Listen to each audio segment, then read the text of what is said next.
Amigos, de regreso en Noticias 50-50, una vez más en la casa, su casa, el doctor Vicente Vargas Lemonier, psiquiatra, quien ya es parte de la familia 50-50. Bienvenida. Gracias por recibirme aquí, qué bueno que me ven como parte de la familia. Ya nos ha venido a visitar varias veces, así que muchísimas gracias por estar aquí. Y las que faltan. Claro. Exactamente, eso esperamos. Doctor, yo le quería preguntar, ¿por qué es que está tan de moda utilizar la palabra bipolar? Recuerdo hace muchos años atrás que uno simplemente decía, ella está loca o él está loco. Pero ahora mismo escuchamos mucho esto de esa persona es bipolar y muchas personas ni siquiera saben de qué se trata esta condición, doctor. ¿Qué ha hecho que se ponga tan de moda? ¿Se han descubierto muchos bipolares o simplemente está más chévere, se oye más chulo que loco? Qué bueno, mira, lo que pasa es que el trastorno de la bipolaridad produce cambios emocionales, produce reacciones exageradas, sobrereacciones, etcétera. Entonces, desde que la gente tiene cambios o sobrereacciona, ya uno tiende a decirle, él es bipolar o ella es bipolar. Pero estas son unas características de la bipolaridad, porque la bipolaridad es un trastorno psiquiátrico que tiene elementos específicos para poder hacer un diagnóstico. O sea, los manuales de clasificación diagnóstica, tanto el DSM-5, que es el que usan en los Estados Unidos, como el CIE-10, que es el que utiliza la Organización Mundial de la Salud, establecen parámetros muy concretos para poder hacer ese diagnóstico, en términos de que tiene que haber una sintomatología determinada por una cantidad de tiempo determinada. Y el diagnóstico quien lo debe hacer es un especialista, un psiquiatra. Pero, como dices tú, como está de moda, la gente que tiene un cambio, que se ponen triste o contento de que alguien se enoja, dicen, no, es que él es bipolar, porque si alguien coge una cuerda y dice dos cosas, es bipolar. Pero en la introducción que ustedes hacían ahorita, establecía que ese trastorno tiene que darse por una cantidad de tiempo. O sea, para nosotros hacer un diagnóstico de bipolaridad, en la introducción ustedes decían, hay bipolar 1, bipolar 2. El bipolar 1 es el que se mantiene mucho tiempo en un estado elevado, en un estado maníaco. Para diagnosticar la manía, la persona tiene que estar muy exaltada, tiene que estar muy expansiva. Esa es más fácil de diagnosticar. Es más fácil, pero no es la más frecuente, ¿ves? Entonces la más frecuente es bipolar 2, que es más frecuente en las mujeres, que son personas que duran más tiempo depresivos. Sí. Y a veces estos casos son difíciles de diagnosticar porque suelen ir donde el propio psiquiatra o donde el psicólogo o el médico con una depresión. Sí. Y hacemos un diagnóstico de depresión siendo bipolar. Entonces, por eso es que ya es el especialista quien debe dar este diagnóstico, porque hay que evaluar, y cuando nosotros vemos un paciente deprimido, debemos pescar a través de la historia que le vamos a hacer a ese individuo, no solamente la historia con el propio paciente, sino que se requiere, antes de hacer un diagnóstico de bipolaridad o de depresión, usted debe entrevistar siempre a un pariente. En la mejor situación sería la mamá, porque la mamá le puede dar datos o e el esposo, informaciones. la esposa, una persona que conviva con esta persona y siempre esté en continuo roce con ella, ¿no? Y muchas veces nosotros vemos que el esposo o la esposa nos dice, doctor, él está o ella está ya dando las señales, los síntomas de que va a entrar en una crisis, y el propio paciente no lo acepta. Sobre todo si el paciente está en una fase hipomaníaca, que es donde la gente se siente contento, con ánimo, trabaja más, chistoso, simpático. La gente dice, pero este es el mejor momento que esa persona ha tenido. Está entrando en una fase hipomaníaca. Si hay una historia de que estuvo un tiempo en una etapa depresiva, ya ahí nosotros tenemos el diagnóstico de bipolar 2. Mucho tiempo en depresión, y tú buscas en su historia, en el presente o en el pasado, una etapa donde el individuo te dice, era una etapa donde estaba muy activo, muy productivo, muy contento, realizó muchas cosas fuera de lugar. Entonces ahí tú pescaste una fase de hipomanía, y esa fase de hipomanía que debe durar no menos de 2 días. El DSM dice que son 4 días. Pero hoy día los clínicos hemos visto que con 2 días es suficiente, 2 días de hipomanía es suficiente, con un periodo largo de depresión es suficiente para tú decir, aquí hay un trastorno bipolar 2, que es el más frecuente. Y Es importante este diagnóstico diferencial porque de eso va a depender el tratamiento. Claro. Sí. Y si el tratamiento se hace correctamente, dependiendo de que se haya hecho un buen diagnóstico a tiempo, entonces el pronóstico va a ser mejor. Porque digo esto, porque en muchos casos van a ir donde un médico, un psiquiatra, que le diagnostican mal la situación, le diagnostica una depresión y le puede iniciar un tratamiento de depresión y eso va a empeorar la respuesta del paciente. Sí. Porque ese mismo antidepresivo puede producirle al paciente un estado de exaltación y ahí surge entonces la fase maníaco, hipomaníaca, y vamos a encontrar muchas veces ese paciente en lo que se llama un trastorno bipolar mixto. Qué complicado. Miren que Dios mío. mixto, donde el individuo parece exaltado, pero también está depresivo a la vez. Sí. Entonces, ¿cómo se da cuenta? Aunque ese individuo está expansivo, agresivo, no acepta que nadie lo contradiga, sin embargo, tú lo ves que está irritable y está de mal humor. Entonces decimos que está en una fase mixta. Pero lo bueno es que los pacientes bipolares pueden pasar por todas las fases. Por eso decimos que el trastorno de bipolaridad es una enfermedad crónica, longitudinal, y el individuo puede pasar por diferentes fases y por diferentes etapas. ¿Se hereda esto de la bipolaridad? Sí, por eso decimos que una pregunta que hay que hacerse siempre es, ¿quiénes son tus padres?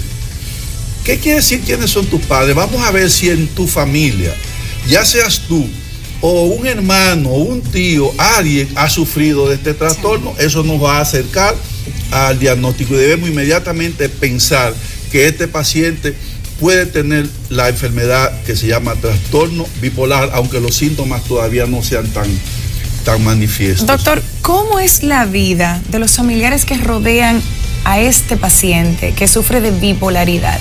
Tengo entendido que es muy difícil lidiar con una persona así por sus altas y sus bajas y porque a veces estas personas se automedican o se quitan los medicamentos, precisamente por lo que habíamos dicho anteriormente, de ligar con el alcohol, de ligar con un montón de cosas o simplemente quitarse la dosis porque quieren hacer otras cosas. ¿Cómo es la vida de la pareja de una persona que tenga bipolaridad o de una madre que tenga un hijo bipolar? Sí, mira, sobre lo que tú decías, yo no sé si usted ha oído hablar de Vincent Van Gogh, ese gran pintor. Claro, sí, claro, por supuesto. Van Gogh era bipolar y Van Gogh él tenía los trastornos de alcoholismo. ¿Por qué digo esto? Porque muchas veces estos pacientes que toman alcohol y que usan droga, hoy día hablamos de patología dual, porque ese alcohol y esa droga, el propósito es automedicarse. Cuando decimos automedicarse, no estamos diciendo que sea bueno que tome alcohol ni que use droga, no, sino que el individuo, para combatir él mismo sus propios síntomas, recurre a la droga o al alcohol, pero eso le va a hacer más daño porque ese no es un tratamiento correcto. Entonces, ¿cómo suele ser la vida de estas personas? Los familiares pueden tener una vida difícil, a los familiares, por eso necesitamos lo que se llama la psicoeducación. Hay que integrar a la familia al tratamiento de estos pacientes, porque hay que enseñarle a la familia cómo va ese paciente a evolucionar y cómo se va a manejar. Y una de las cosas que ellos hacen muchas veces es que no quieren tomar sus medicamentos y los dejan necesitándolos. Si no toman los medicamentos van a tener toda la sintomatología de que estamos diciendo. El individuo puede tener trastornos de sueño. Miren un caso, por ejemplo. Vamos a ir al asunto de, hoy día se habla tanto de la infidelidad. ¿Sabían ustedes que los pacientes bipolares tienden más a ser infieles que los no bipolares? Ay, pero aquí hay muchos bipolares, entonces, doctor. ¿Este país está lleno de bipolares? No. Es muy común. Hay que ver si son bipolares. Muy común. Y es típico que una paciente bipolar, cuando entra en esa fase hipomaníaca, comienza a tener relaciones con muchas personas. Y puede tener relaciones hasta con una persona que vio ahora en un momento. Y la misma persona dice, pero... Eso es debido a los mismos cambios que tiene en sus emociones. Podemos verla como una ninfómana o como una mujer muy seductora y en el fondo lo que tiene es un trastorno bipolar. Entonces, luego de que, por ejemplo, comete este tipo de acciones, ¿cae en cuenta o es una persona que ya no tiene sentido? Se da cuenta y a veces se lo dice a su terapeuta o a un pariente muy cercano, su mamá y su papá. Pero usualmente cuando se entera la pareja va a haber serios problemas. Pero a la pareja hay que decirle, no es que esa mujer no sea seria, ni que no tenga valores. Es que tiene una condición, por supuesto. La misma enfermedad lleva a esa persona a ser expansiva, a buscar afecto, contacto, y puede tener relaciones sexuales incluso con personas que ni siquiera le gustan. Oh, Padre Santo. Que la misma persona dice, ¿por qué? Si esa persona a mí ni siquiera me resulta atractiva. Yo creo que hay mucha gente, incluyéndonos nosotras, que nos está viendo aquí en el programa y podríamos hacerle de una manera facilita y simple, doctor, un checklist para que entienda si esa persona, si uno mismo o quizás un ser querido, un familiar cercano, deba de ir al psicólogo o al psiquiatra en este caso, un checklist que diga como que sí, yo creo que sí. 1, 2, 3 y hasta 10. Exacto. A ver. Pero luego de la llamada vamos a hablar de eso. Tenemos una llamada en línea. Hola, esto es 50-50, su nombre y su pregunta. Hola, Rosa, del Millón. Adelante, Rosa. Yo quería preguntarle al doctor, ¿cuáles son los indicios, podríamos llamarle, de que tú te des cuenta que tu esposo, tu hermano o tú mismo tienes el problema? Usted iba por donde yo iba con mi pregunta también. Gracias, Rosa. Vamos a contestar ahora. Falta de sueño, ¿no? Eso solo no es el diagnóstico. Pero como estamos hablando de indicios, la persona tiene varios días que no duerme, incluso a la hora de dormir se pone a arreglar la casa. Yo tengo una paciente, organizar gavetas. Yo tengo un paciente que me dice, el hijo me dice, doctor, cuando ella entra en esa fase, ella cocina de noche, hace dulce, hace de todo, muchas cosas, que luce algo productivo, amanece planchando, trabajando. Hay gente que dice, pero está bueno, hay que aprovecharlo. Porque el bipolar en su fase maníaca, 10 gente no pueden hacer lo que hace el bipolar en una fase maníaca.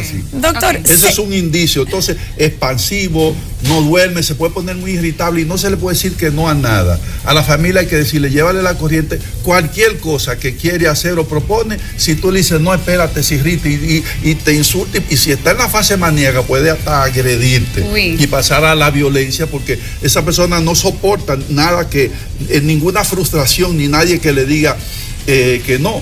Pero también tenemos que tener la historia, porque la simple sintomatología no es para que digamos que es bipolar, por lo que tú decías al principio, que se ha abusado mucho del diagnóstico. Hay que llevar a esa persona donde un psiquiatra para que confirme el diagnóstico, en vez de nosotros estar diciendo que no es bipolar por las reacciones que esa persona pueda tener. De una vez que usted estaba explicando todo esto, de una vez pensé, ¿uno nace bipolar o esto se va desarrollando?